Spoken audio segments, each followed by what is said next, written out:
Alright guys, it's Heatgun Reflow from RobinHoodsPlayground.com. I'm going to show you how to do a reflow with a heat gun. First thing I'm going to show you real quick is a nice little technique I use to clean off all the thermal paste. This stuff is pretty new and it's pretty watery still. It's not baked on like most of that other stuff. But this method will work for Arctic Silver or that stock stuff that Microsoft uses. It's just a lot easier to clean off the paste. So what I do is grab a Q-tip, and then this is WD-40 and this is soap. I just put it in WD-40, get some on there. And you just put it on here and it goes liquid almost instantly. There's nothing that's really hard on there anymore. See if I can show you.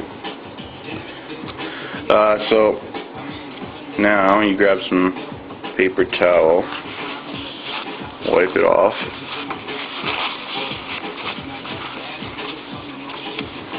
Now it's all off. That's part of the chip that's been burnt on from that crap Microsoft paste, but all the thermal paste is off. Now it's kind of oily and greasy. Now normally you use rubbing alcohol, that'll clean it off nicely, but soap's easier. There's more of it. It's easy to get on there and whatnot, so I like to use it. Save my rubbing alcohol for the chips. So you just get some on there nicely, and then you go grab a rag or get one of these wet and just wipe it all down and you're good. Do the same things for the chips on the board, and I'll be back with all the chips cleaned, ready to go, ready to heat gun. Alright, we're back. I forgot to mention, if you're doing the WD-40 method I just explained, WD-40 is conductive, so you're not going to want to get it here or on the board or anywhere really, just on the chip, that's it. And you're not going to want to use that much so you can keep control of it. So I cleaned my chips, and I didn't do the greatest job, but this is my own Xbox, so it doesn't really matter to me that much. This Xbox is on its last legs anyways, so let's go ahead and heat gun it. Here's my heat gun. It's got two settings. It's got, I don't know if you can see it. Top one's high, bottom one's low. Bottom one's approximately 500 degrees, and the top one's about 1,000. You can see. No, you can't see, but it's 1,500 watts, it says, so look for something about that temperature.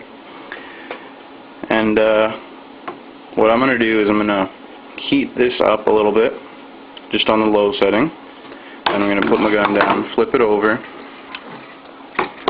heat up the back.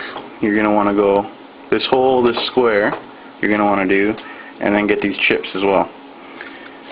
So go square and chips, basically like that. CPU is not a really big deal. This is a GPU error on this board, so CPU doesn't really matter to me. Most red rings are GPU error anyways. So why don't we just start with the back? It's probably easier. So you're just going to want to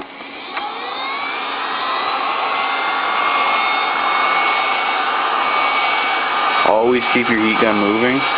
You don't want to ever stop it. If you stop it, you're going to melt something. That's not a good thing. I'm just roughly doing this. There's no time for just heating up the board. So I'm going to flip it over now.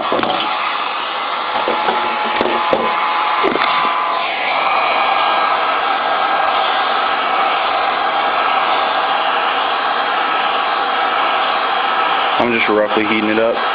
When you're actually doing the full heat gun, you're going to want to do it for about 15 seconds on each side. So I just turned it to high. Just going to let it heat up for a minute. And then I'll heat gun the back. So I'll flip over the board.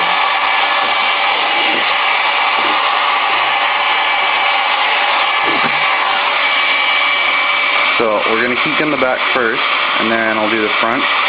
You're going to want to do it for 15 seconds, and you're going to want to keep your gun about 1 inch to 2 inches above the board.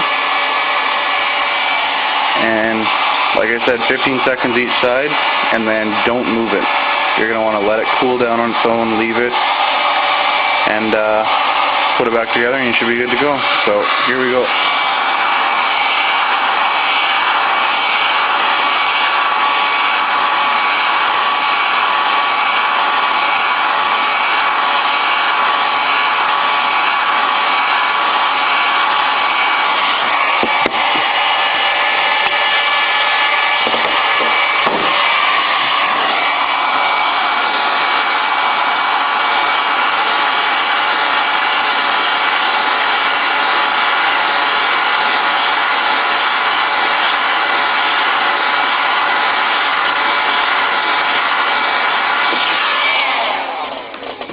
Okay, so that's 15 seconds each side, and you're not going to want to move this.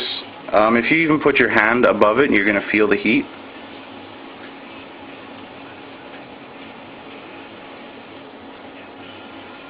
Just trying to find a good place for the seat gun. There we go. So if you put your hand above it, you're going to feel heat coming off. And so we're going to leave this now. One thing I didn't do is cover up the capacitors. If you aren't careful, and you can't really be careful with this method, but basically what you're going to do is you're going to be blowing heat, and the heat's going all over the place. It's not just going directly in this area.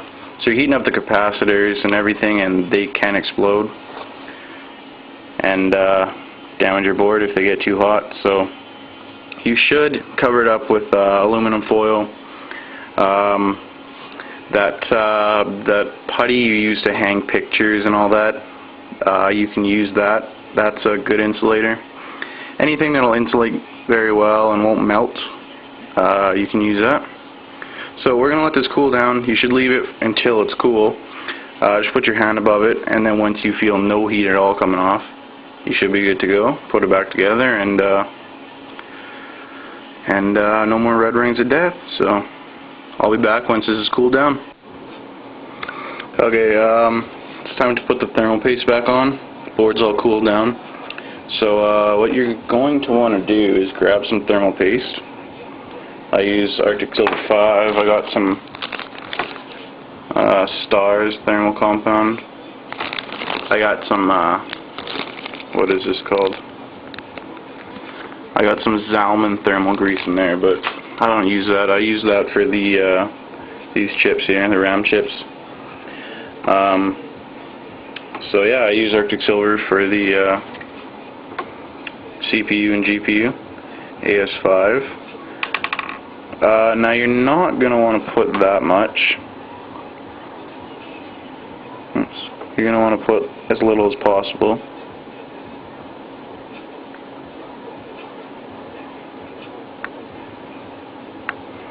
You're not going to want to get this anywhere besides the chip. So what I like to do is take a little card. This is like a ID card or something, I think, and just kind of scrape it along the chip.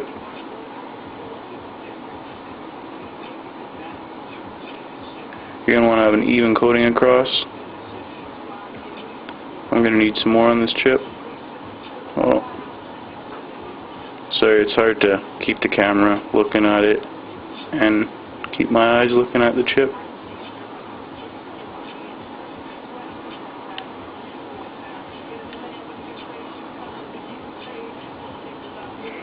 So I'll do a little bit of evening out on that, and